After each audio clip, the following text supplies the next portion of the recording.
ये है हमारा चूना पत्थर। चूना पत्थर जो होता है पानी में घुलता नहीं। ये हो गया बिना बुझा हुआ चूना। और बिना बुझाए हुए चूने को अगर जल से क्रिया कराएंगे तो ये क्या हो जाएगा, बुझ जाएगा। और बुझेगा तो क्या बनाएगा, कैल्शियम हाइड्रोक्साइड। ठीक, ये जो चूना पत्थर होता है ये व्हाइट कलर का होता है। ठीक, और पत्थर की तरह रहता है। जैसे आप लोग कहें कि ताजमहल, तो ये पूछे कि ताजमहल का फार्मूला क्या है, तो ताजमहल का फार्मूला हम जनरली ये कहेंगे कि जो ताजमहल है वो किससे बना, संगमरमर। और संगमरमर जो होता है वो व्हाइट कलर का होता है। और जितने भी व्हाइट कलर के संगमरमर वगैरह आते हैं सभी का फार्मूला यही है। ये किसका फार्मूला है, संगमरमर का। चूना पत्थर वही है संगमरमर। ठीक, ये बिना बुझा हुआ चूना है, जो कली वाला चूना हम लोग खरीद के लाते हैं। ये क्या होता है, पानी में उसको डाल देंगे तो क्या हो जाएगा, बुझ जाएगा। अब ये बुझा हुआ चूना जो है वो किससे क्रिया करेगा, हाइड्रोजन नाइट्रेट से। ठीक, और इसको एक चीज और बता दें, H2SO4 है तो सल्फ्यूरिक अम्ल। ठीक, H3PO4 है तो फास्फोरिक अम्ल।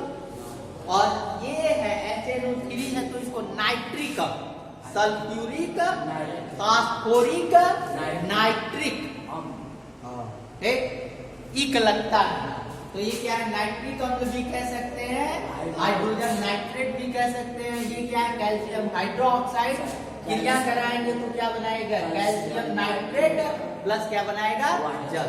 ठीक, अब ये हमारा है एसिड, ये है हमारा बेस, और ये हमारा क्या है, साल्ट, और ये तो जल हमारा है।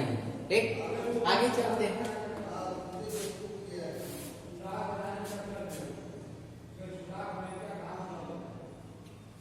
स्मॉल डी, एक और एग्जांपल आते हैं। अगर आपकी हाई स्कूल परीक्षा की बात की जाती है तो हाई स्कूल परीक्षा में अगर आपका डिफिनीशन कोई भी केमिस्ट्री में अगर पूछता परिभाषा, और परिभाषा में बहुत अच्छा है अगर हम एग्जाम्पल भी एक लिख देते। एक, अगर आपने अम्ल की परिभाषा दिया है, परिभाषा आपने लिख दिया, और एग्जाम्पल एक या दो जरूरी, एग्जाम्पल जरूर होना चाहिए। उससे होता क्या है, एग्जाम्पल जो चीजें ऊपर मैंने लिखा है, जो डिफिनीशन लिखा गया उसी को हम और एक्सप्लेन कर दें। ठीक, उसको क्लियर कर दिया गया होता है एग्जाम्पल के द्वारा। जैसे आपके बुक में कोई भी थ्योरी मैथ में या किसी चीज में आता है तो उस थ्योरी पूरी होती। ठीक, और थ्योरी के बाद एक्सरसाइज से पहले आता है एग्जाम्पल। तो उसने वो थ्योरी दे दिया और उस थ्योरी को अप्लाई कैसे करेंगे, ठीक, अप्लाई कैसे करना है वो उसमें क्या चीज दिखाता है, एग्जाम्पल दिखाता है ना। अब किस तरह अप्लाई करना है आपको अगर पता चल जाएगा तो बाकी सारी चीजें तो उसी तरह अप्लाई करना। ठीक, तो वही चीज है। अब आते हैं small D, H3PO4 plus CaOH का होल ट्वाइस। अब आप कहेंगे कि ये CaOH का होल ट्वाइस पहले भी आप लिए थे, अभी ले रहे हैं, इसका खास रीजन है। ठीक, ये क्रिया करेगा। अब देखिए अगर बैलेंसिंग में हम फिर जाते हैं, ये क्या है, H3PO4।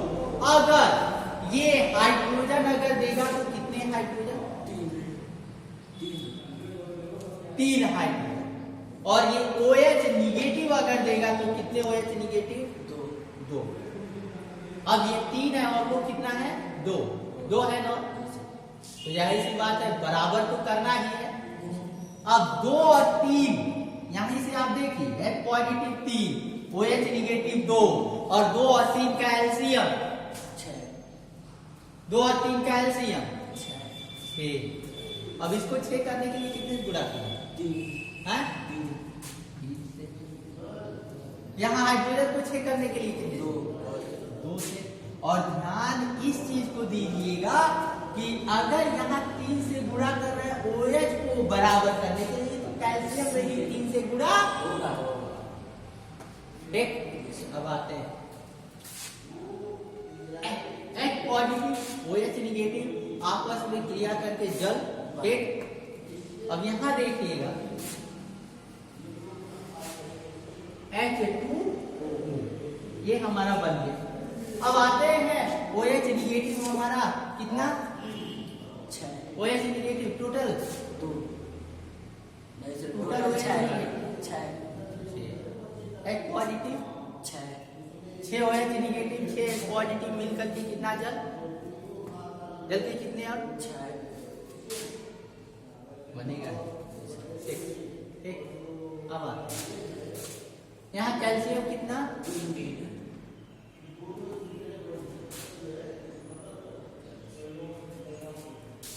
हो गया। और PO4 कितना, 4 PO4 कितना, PO 12 होगा, LCM 8 PO4 4 4 8 PO4 total PO4 कितना है, टोटल PO4 एक, ये सब एक ही में है, ये एक है, तो ये है ही रहा कितना, 2 हाँ 2 है, तो CH3 PO4 का इसका नाम है कैल्शियम फास्फेट। ये है हमारा फास्फोरिक या हाइड्रोजन फास्फेट।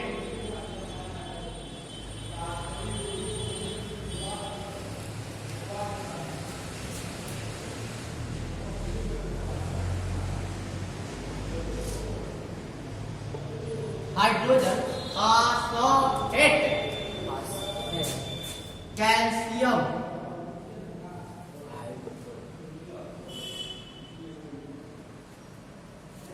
Hydro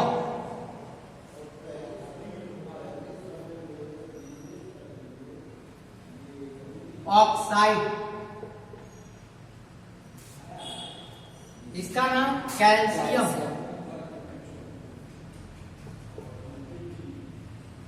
phosphate.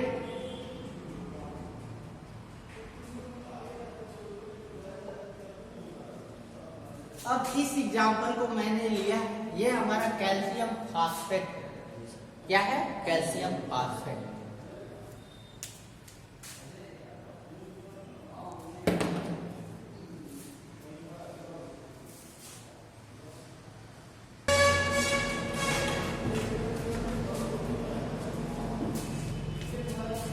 अगला ये एग्जांपल हो गए, 4 एग्जांपल मैंने दिया है ABC और D, लॉन्ड शार्ट हेड। अब आइए जो अगला हेडिंग है वो है उदासीनीकरण ऑफ हीट।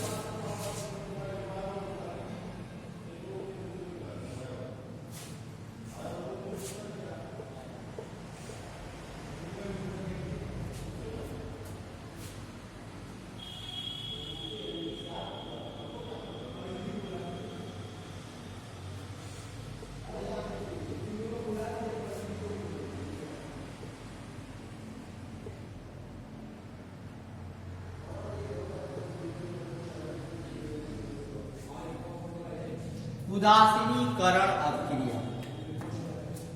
अब बात करते हैं उदासीनीकरण अभिक्रिया।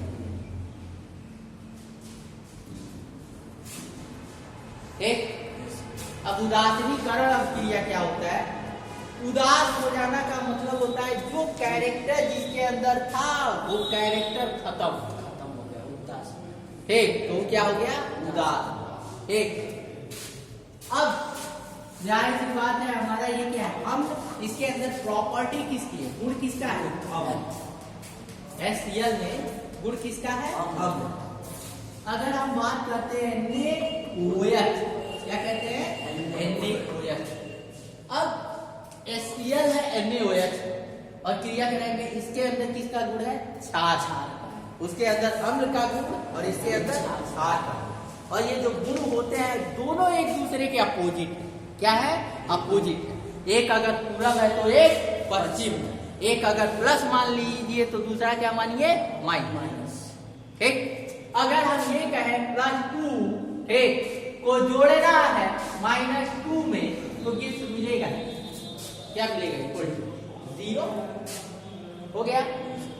अब इसका 2 जो था तो इसका गुण था कि ये 2 और ये -2 भी इसका एक गुण है ठीक। अब दोनों मिले हो गया क्या, दोनों का गुण खत्म। माइनस वाले का अपना गुण चला गया, प्लस वाले का अपना चला। तो इस क्रिया को ही हम लोग क्या कहते हैं, उदासीनीकरण।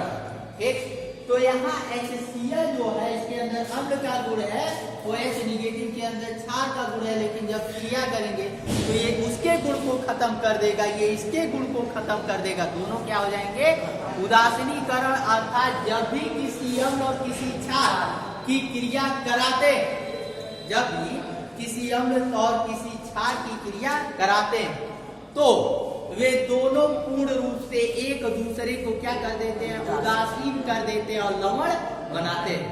यह एक तरह से और परिभाषा है, जब प्रबल अम्ल किसी प्रबल क्षार से क्रिया करे, दोनों प्रबल है तो जाहिर सी बात है उदासीनीकरण होगा। क्रिया कराते हैं तो लवण तथा जल बनता है। क्या बनता है, लवण तथा जल। और इस क्रिया को ही हम लोग क्या कहते हैं, उदासीनीकरण। मतलब साल्ट जो बनता है उसकी क्रिया को ही हम लोग क्या कहते हैं, उदासीनीकरण। लेकिन साल्ट और तरीके से भी हम लोग बना सकते हैं, और तरीके से भी बना सकते हैं, लेकिन और तरीके से बनाएंगे तो जल नहीं बने। ठीक, और जब अम्ल और क्षार की क्रिया कराएंगे तो वहां जल जरूर बने। अम्ल और क्षार की क्रिया कराएंगे और जल जरूर बनेगा। अर्थात उदासीनीकरण की क्रिया में ये जरूरी जल बने। ठीक, अगर जल बनता है, लवण तो बन ही रहा है और साथ में अगर जल बन गया तो कौन सी अब क्रिया, उदासीनी। ठीक, तो लिखिए, जब किसी प्रबल अम्ल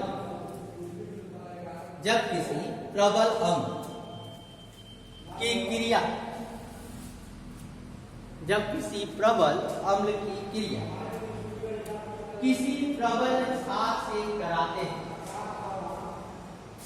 किसी प्रबल क्षार से कराते हैं तो लवण तथा जल बनता है, तो लवण तथा जल बनता है।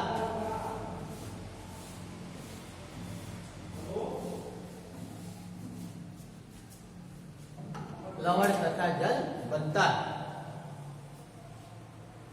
इस अभिक्रिया को उदासीनीकरण की अभिक्रिया कहते हैं। इस अभिक्रिया को उदासीनीकरण की अभिक्रिया कहते हैं।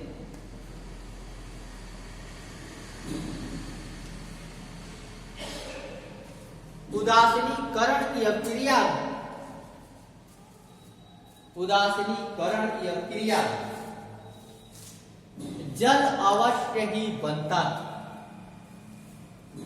उदासीनीकरण की अभिक्रिया में जल अवश्य ही बनता है।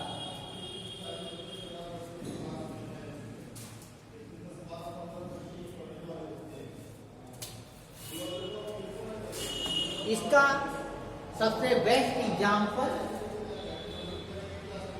यही है आपका HCl प्लस NaOH, जिनसे बनाएगा क्या, NaCl प्लस H2O, जल बन गया। और ये कौन सी क्रिया है, उदासीनीकरण। Example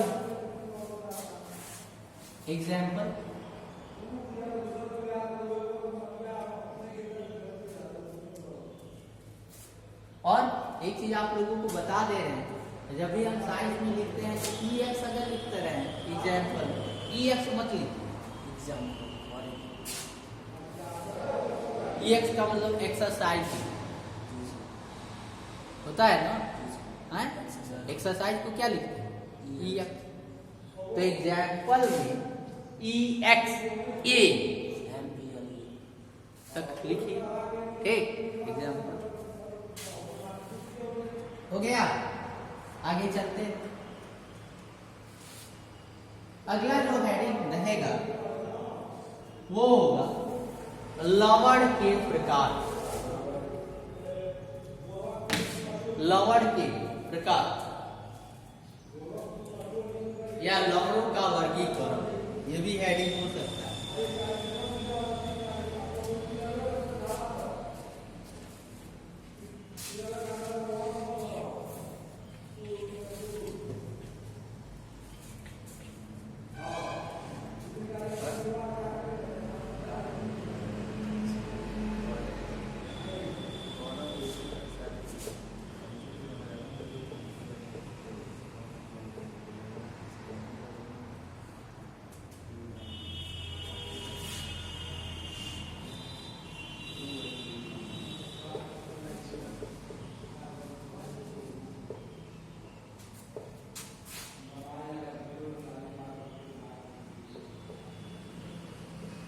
classification of salt. ठीक, अब यहाँ आते हैं जो लवण होते हैं वो कई प्रकार के होते हैं। क्या होते हैं? कई प्रकार के। ठीक, तो लिखिएगा लवण निम्नलिखित प्रकार के होते हैं।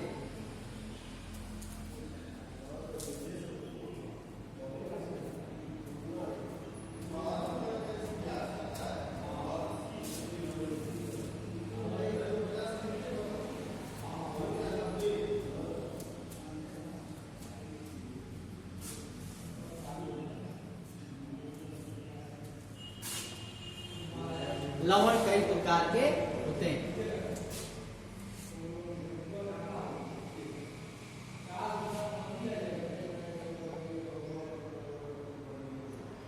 पहला जो फर्स्ट नंबर है आप देखिएगा,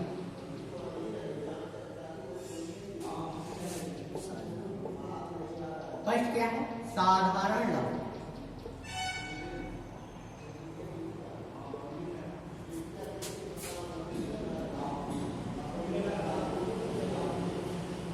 कॉमन सॉल्ट, साधारण कहिए, सामान्य कहिए।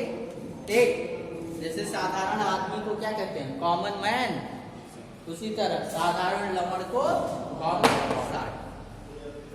ठीक, अब यहां देखिए ये क्या है?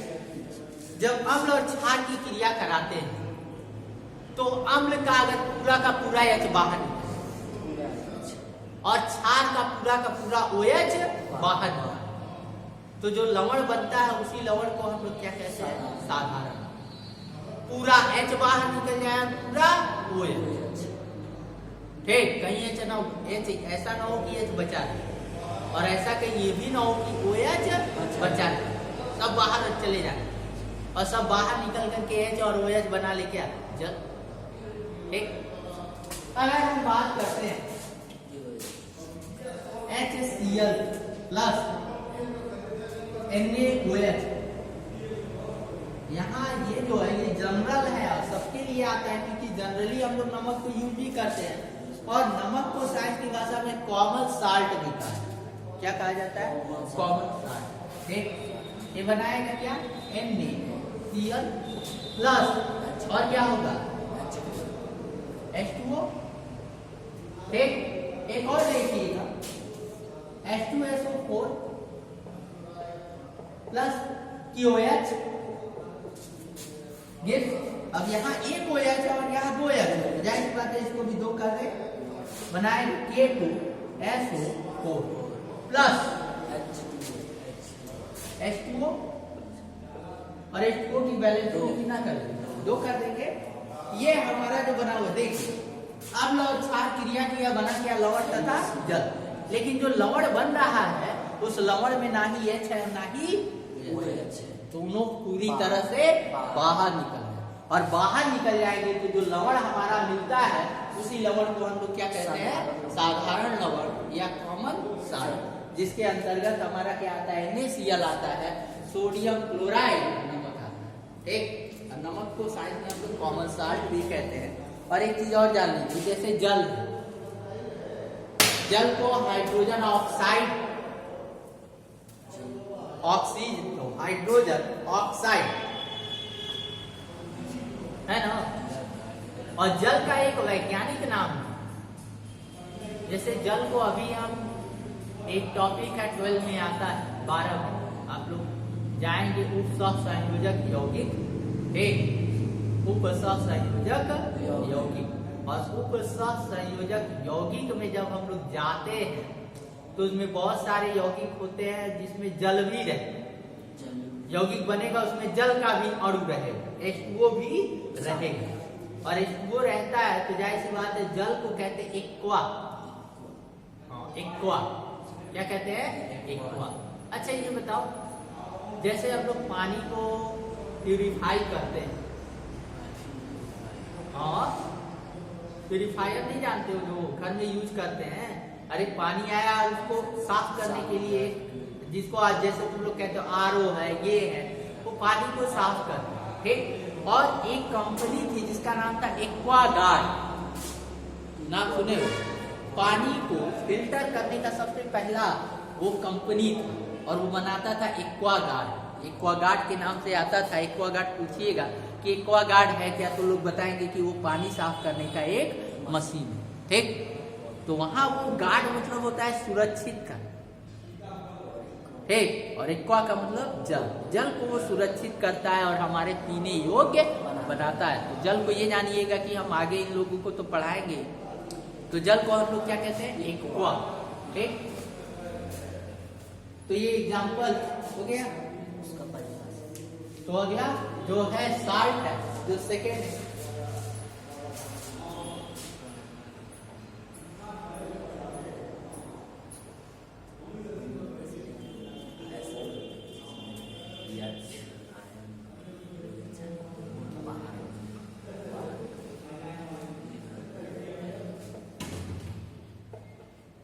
एसिडिक, क्षार। अब ये 60 जैसे नाम में ही आप आ जाइए।